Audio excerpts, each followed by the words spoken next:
Well, there we are. I think we should be live, which is good. Welcome, everybody. So a particular welcome to Artwell, our guest. And Artwell, thank you for being patient and waiting to join us for Extra. It's really great to have you here. And I know we're going to have a very interesting discussion. You've had a bit of a chance to meet our other presenters, so a bit of chat going on with Alex and Mark as well, so that was good. Now, what do I want to say? I think I'll just bring on the subject to Richard D. Hall again, which I ended the news on, but I do think this is absolutely critical. I'm very interested, or I would be interested to know whether the BBC was actually funding, effectively putting in funding to make this court case happen. I don't know whether they were or not, but I'm a suspicious person and I wonder whether that's the case. But yeah, I do believe that this will be a precedence case. And if it has a bad result for Richard D. Hall, we can all expect a lot of pressure. Do you agree with that, Alex?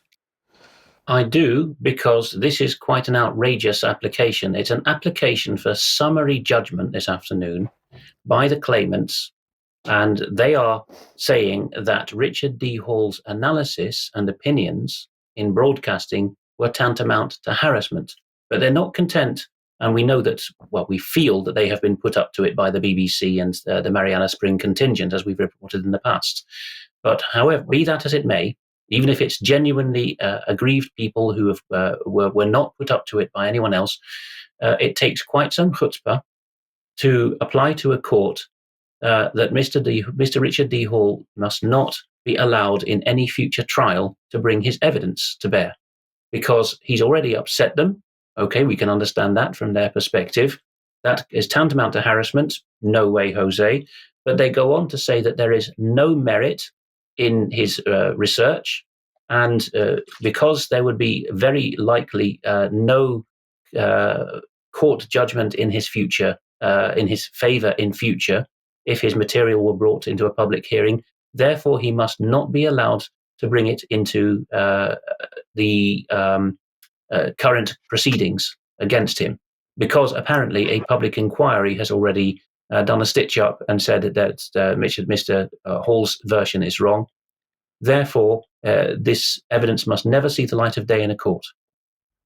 So it takes inspiration from several sectors. It has a whiff of the social services wicked mantra, risk of future emotional abuse about it.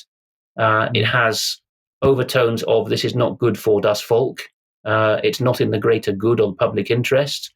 And it also has overtones of the new, which I think Sir Keir Starmer is responsible for, the lower threshold for the Attorney General for England and Wales taking over private prosecutions. They are still allowed in England, Wales and Northern Ireland. And they're the Attorney General since Starmer's time, 2009, the last time we had a Labour government, has lowered the threshold for what's called a nolle prosequi, the Attorney General throwing the case out to the threshold of the Attorney General's office doesn't think that a court would convict. It used to be that there's no merit at all. But now it's we don't think that a court would convict. And of course, everyone knows that the judges direct juries these days. So it's the worst of several worlds of the British legal scene, all being wrapped up into do not allow this man to speak. He's already been decided as a person of no value. Yeah. All right. Thank you for that, Alex. Well, we will cover more on it. Let's turn to Artwell. And the floor is yours, really. Just introduce yourself a little bit for the UK column viewers and listeners, Artwell, and tell us about what you're seeing with these low-traffic neighbourhoods. You're describing them as roadblocks in Oxford. But tell us about yourself and what you've been up to. Okay, well, I've been a UK column listener for quite a while, and I've attended a few of the conferences in the past. And with the help of the UK column, because it really is the only broadcast out of England that addresses what I call local issues. There's a lot from the United States, as you all know. I think it's important that it's here that we support it, and that it's because it's the only one looking at the minutiae of local government, local issues here in England. And on that topic, right now in Oxford City Council and Oxford's County Council is controlled by the Labour, Lib Dems and Greens. And we have seen an absolute avalanche of green policies that take the form of what I call East Oxford's roadblock policies. What they have done, they've cut off all the roads leading off to the main thoroughfare, so you have to just stay on the main thoroughfare. UK column, it has caused congestion, chaos, confusion, delays, ambulances and firemen and so forth. It's absolutely awful. But despite this, the county council who run this, they're still going full blazing, ignoring totally what the local people think. And I want to just say this now, that last week I was sent something from the Daily Telegraph, which was saying that, and this is, I find this quite frightening. It was saying that apparently the Daily Telegraph says that 100 councils have made anti-democratic pledges to beat the government's own net zero targets. And this organization is called the UK 100, which is bankrolled, according to the paper, by green billionaires without consulting voters. And it goes on to say that if you are wondering why so many local councils seem hell-bent on damaging anti-motorist policies, this may explain it.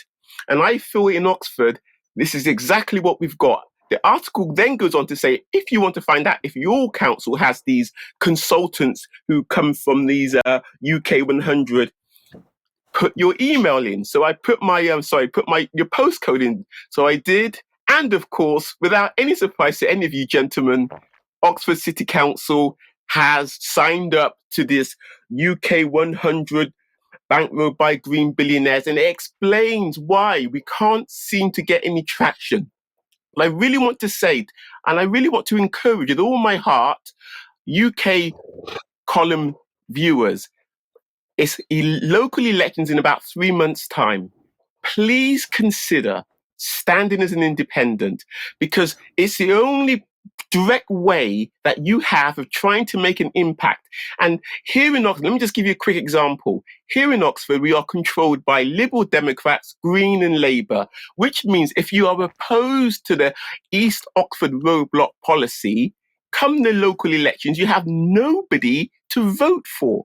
I mean, this is just unacceptable that we have almost slipping into a tyranny, UK column viewers, in Oxford, where you literally, you have no one else to vote for if you are out of step or you oppose the East Oxford roadblock policies. What do you guys, gentlemen, say to that? Well, the first thing I say to you, Artwell, is that the parties, there is no difference between them. The colours are different, but there's no difference in the policies. They are all working to Agenda 2030. This is very clear now. And I think, in a way, it's enabled people to see through what they're doing, because they all use the same language, they've got the same policies, they've got the same objectives. And if you challenge them, you get the same response, which is that you're treated like a piece of dirt. And I wanted to say to you that the Oxford Mail article that I just put up the picture of you and the headline, "Former MP wannabe is a victim of Oxford Council's IT mix-up." So, but they could have just written pleb, couldn't they, to express their feelings? Yes, but well, they could, Alex. But Artwell stood as a parliamentary candidate, and that requires respect. I've done it myself. It was a huge amount of work to go out and leaflet, to speak to people, to take the abuse from some individuals, but a huge amount of work in order to try and participate in the democratic system. And when Artwell does it in Oxford, his local paper, let's talk about the journalist, Albert Tate. I'm not sure what Albert has ever done in his life, but he calls Artwell a wannabe? He's a journalism wannabe. Absolutely. But what an insult that is.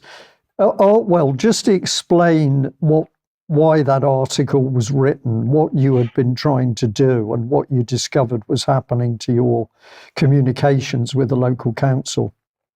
Okay.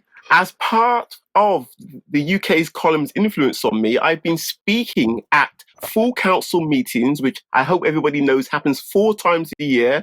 It's our only opportunity to hold our elected councillors and executive officers to account, and I always try to make use of it. Anyway, they see me as a little bit of a nuisance, shall I say, and I discovered that I would put my address in, turn up to speak, and they would say, "Oh, Mr. Artwell, we didn't receive your address. You can't speak."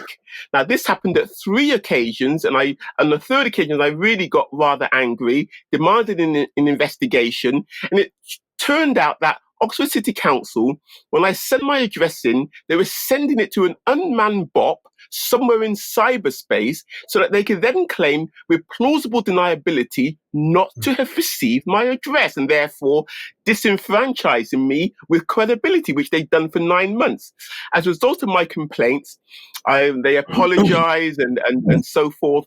And then I took it to the paper and asked the paper to publish. After a lot of persuasion, they finally persuaded to publish the piece, which Mr. Gerrish has quite kindly put up there, in which the reporter described me as a wannabe. But that is the background to the story. The report on the fact that they disenfranchised me for 9 months. I couldn't speak. And it's only because and only because of my persistence that I've managed to get it overthrown and highlight the awful practices that are going on within their local council. Oh, well, would it be fair to say that because you've been challenging the council over quite a few years, that they decided to put you in the naughty box and simply try and ignore your communications? Because you've been a big letter writer, haven't you, for the local press? Gentlemen, I have 6 ring binders full of my published letters in the local paper. Some of them are really attacking Labour and what they have done in Oxford. And let's just say that they don't like it. Yeah, they don't like it one little bit. But Mark, have you come up with sorry, go ahead and finish your thought, Artwell. I really want to encourage listeners, because I'm really passionate about this. I want to encourage people to really think about standing in local elections, because I only think now that that's our only redemption. It's our only remedy to the tyranny. And I don't use that word lightly. I really believe we are descending into a political tyranny when our constitutional monarchy is being subverted, as the Telegraph wrote last week, by green billionaires who have their own agendas beyond what even Parliament is pushing through. And that message really needs to resonate and get out there. Just wondering if Mark has come across cases like this in the US. Yes, maybe not quite as egregious. Maybe the naughty boxes are not as frequent, but absolutely. There is this autopilot mentality among local councilmen, even here in little old Donna, Texas, where the potholes keep getting bigger. You can't get a return email from the mayor. The most basic fundamental things are not taken care of. Meanwhile, the city bought this expensive fleet of police cars, code enforcement vehicles, animal control vehicles, even though there's no animal control. And just a massive amount of spending on vehicles, police cars, fire department, and all these other vehicles, huge utility vehicles. Meanwhile, the roads underneath them, the local streets are crumbling. And you can't get a word in edgewise. And when the city council meets, it's on Tuesdays at 5:30 when everyone's still working. This is just one example of thousands. But then we found out a few years ago that even small towns were working with the Wilson Institute, the Woodrow Wilson Institute, a globalist institution, which has been working to kind of globalize the small towns in Texas and around the country. And the Wilson Institute, which used to have a chairman, Jane Harmon, a former congresswoman from California, who was instrumental in creating the post 9/11 Patriot Act. She led that Wilson Institute for a long time, and then that organization has brought speakers to South Texas, including a big city, McAllen, and all the local mayors would show up for their little dose of globalism. Yeah. This was just a few years back, maybe 2019. Shot. Yeah. Thanks for that, Mark. Yeah. Sorry, just to come back to Artwell, several people are reacting to you already in the chat box and saying we need more people like this because you are active, you've got a good sense of humour, you're smiling as you tell the story of getting out there and challenging the council. But I understand that there are other people now standing up in the Oxford area. Can you tell us a bit about what they're doing? Yes, I am delighted to say that we have something called Oxford Organisations of Oxford Organisations of Independence, run by a lady called Dr. Gwinnett, and what she is doing is that she's asking people to stand in all the wards in Oxford, and she's asking them to stand on their own principles so that they can make their own decisions, but it will be an alternative place for the local people to vote, especially people who are opposed to the Oxford's roadblock policies and anti-car policies and so forth. So, I mean, I'm really pleased. I've gone along, I've joined, I've let them know that I want to join it and so forth, because I think it's a good thing. We need to be able to unite our powers together so we act as a bit more of as a group, because it's really lonely being on your own sometimes. So this has come forward at a wonderful time, and it's very much needed. And I'm hoping that the people of Oxford will really take this to heart and vote for their independence, especially people who are looking to oppose what I see is our loss of our traditional freedoms, and we are losing them in Oxford. I could go into detail. They want to bring in 15-minute cities. I mean, these things are really getting on advanced. They want to stop you from going from one part of Oxford to another in a private car. Honestly, it feels as if UK column listeners, we're going back to feudalism, where I'm going to need a little bit of paper from the local manor, the local to go from one part of Oxford to the other. That is where they want us to go. And on top of that, they want you to travel by horse and cart. I'm not joking when I say that. They literally want you back in a horse and cart, because although they like electric at the moment, I just think it's only a matter of time before they turn their backs, even on their so-called electric vehicles. No, I think you're right there, It's perilous times now. Yeah. Shall I throw in some historical memory? People might be surprised at the angle this comes from, but before I emigrated, I was a member of the Orange Lodge, which covers Oxford. And I came to know there, and the point I'm making here is that if you don't defend those who most people look down on, you won't get freedom of speech and assembly for anyone else. I was told by the older gentleman there that the last time that lodge, which had Oxford in its name, had marched through Oxford, because of course they wanted to pay their respects at the Martyrs' Memorial in Oxford City, was 40 years ago this year, 1984. There was a bit of a kerfuffle that year, a bit like the German Antifa stuff going on now. And somebody high up in Oxford Police then told the lodge, that's the last time you ever march in this city. We will see to it. Don't ask who we was. It was the gentlemen who make up their minds on these things. And after that, anything it was the same year the Public Order Act, nearly the same year the Public Order Act was brought in 1986, but it was in the mid-80s when this legislation started wafting through. So the decision was already being made in these cities that regard themselves as a cut above the rest and more progressive 40 years ago, and under the brand of Thatcherism and liberal Toryism, that if you are undesirable in your expressions, in your opinions, in your associations, we don't want the likes of you. And where this ends up is people losing in the Soviet Union their propiska, as they were called, their residence permit to live in Leningrad or Moscow. A lot of people who were Christians, dissidents of some kind, were told at the city council office when they went to renew their pass to live in their street, no, you have, in the last 5 years or whatever the period was, you have expressed yourselves or associated with people in ways that this Soviet city finds undesirable. So off you go back to the boondocks. Yeah. And if I can add into that one, Alex, this is a little story. I'm sure the audience, it's true, but back in the days of Tony Blair as Prime Minister, he came down to Plymouth to meet up with the great and the good, mainly centred around Plymouth City Council. And in the afternoon, there was a meeting, and an individual that I had pretty good relationships with was in that meeting.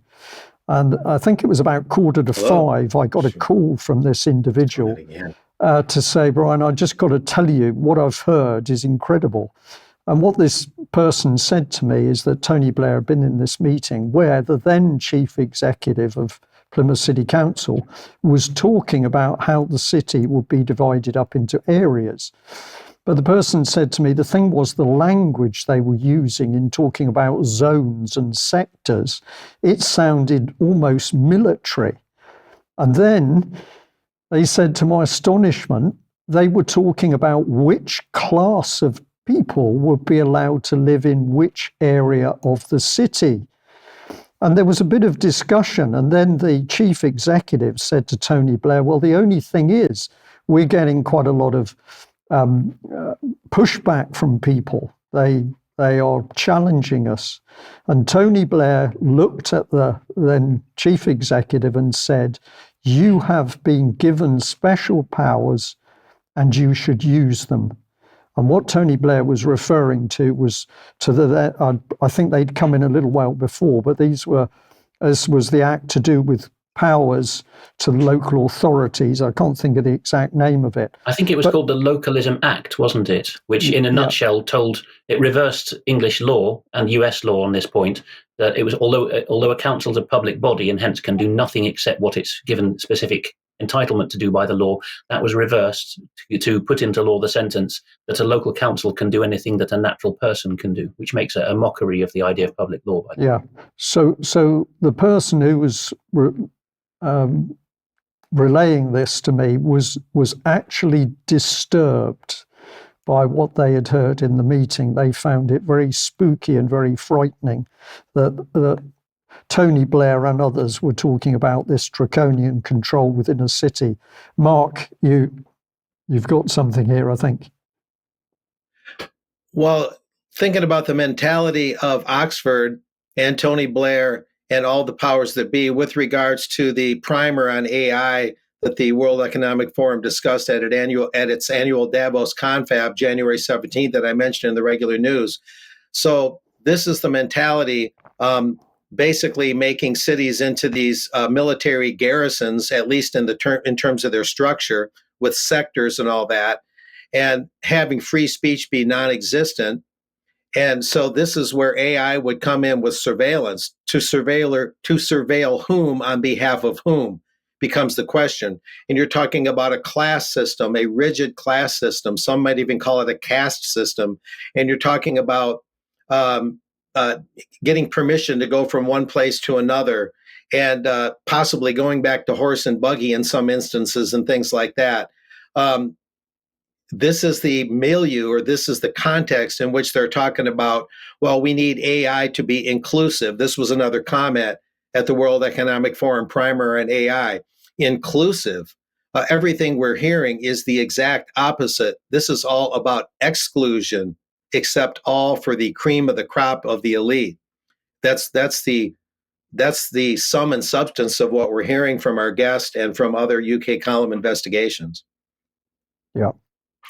I'm fascinated that several people in the chat box, I'm not surprised. They're being very complimentary about what you've already said to us, Artwell.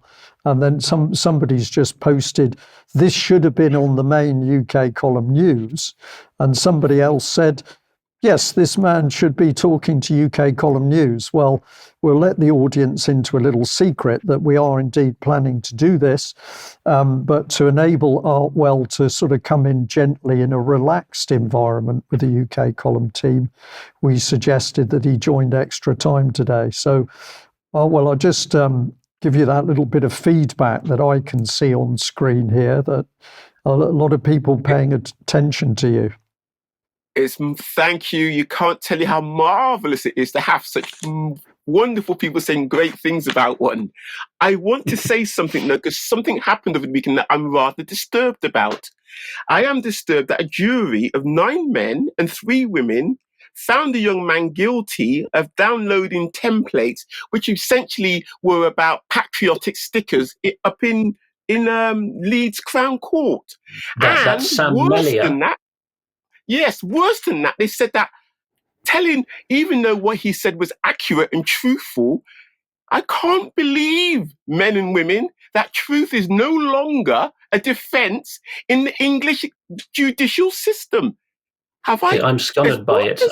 We've seen it coming for a while. It started in Scotland, and the pressure started coming through the Carnegie Foundation and others. And the idea there was that the court had a very important duty here in the interests of global citizenship to make the findings of fact on what was in the alleged offender's mind. So mens rea would no longer have to be proved on an evidentiary and oppositional adversarial basis, which is the cornerstone of English law in the US, wherever you look.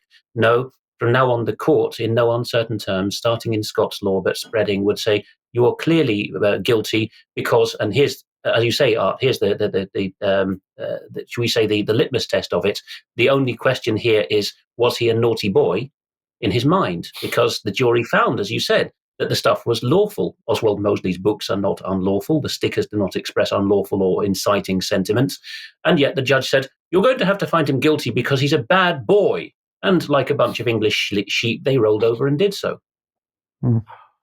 Mark. Mark. A brief footnote, the Carnegie Endowment for International Peace was investigated by the Reese Committee of the U.S. Congress in the 1950s. 1953, I believe, as the Korean War was ending, and the Carnegie Endowment for International Peace was accused with plenty of evidence of exacerbating and setting the stage for war. And that became very clear in the public record. So, the whole Carnegie thing, and Andrew Carnegie, the steel magnate, would then donate these libraries all over the United States to soften the blow. See, we're not really so bad. Just like John D. Rockefeller Sr., the oil magnate, handing out dimes to children, who was a super billionaire even then in 1913 dollars. So these charitable robber barons are always trying to polish their image after all their perfidy. Yeah, I can't promise it, but I understand that Charles Mallet may on Wednesday be able to feature the Sam Mellier case. He said he's looking into it for me. I can't, of course, promise on his behalf what will fit into the news because we research things well if we do them, but I think it certainly merits a lot of discussion. Yeah, brilliant. Artwell. Yeah, I was just going to say that I use old-fashioned terminology like constitutional monarchy. We live under a constitutional monarchy. I consider myself His Majesty's African heritage subject. I want to say to people that we've got to remember these old wonderful terms because the youngsters don't know them, and I think that the authorities are driving people away from the terms, and that is why we got Mr. Hall facing terrible time in a court case. We've got what happened up in Leeds to these young people here now, which just goes against the grain. I like what I like to call Anglo-Saxons people's long struggle to give us accountable local governance, a judicial system that has that gloss that used to say when I used to do law, the gloss of fairness, of equity about it. All those are being washed away, and they're being washed away because, in my view, we've gone away from the old terms. We need to go back to them because we're losing our... okay, you agree. That drive by the Carnegie Foundation was actually called global citizenship, deliberately supplanting the idea of being a subject or a US citizen in the case of the US, and replacing it with something of allegiance to, as we saw with the EU Parliament resolution, the idea that there's no truth, there's no history, and it's all supranational, and one group is at each other's throats. They would be quite surprised to see in this News Extra a black man standing up for Sam Mellier. But it doesn't surprise us, of course, because we know our audience. Yeah. Well, so I want to... So just as we have always said, in the camps, it isn't going to matter what colour somebody is or what their religion is. If you're in the camps, you're going to be looking for somebody who's capable of being your friend and looking after you.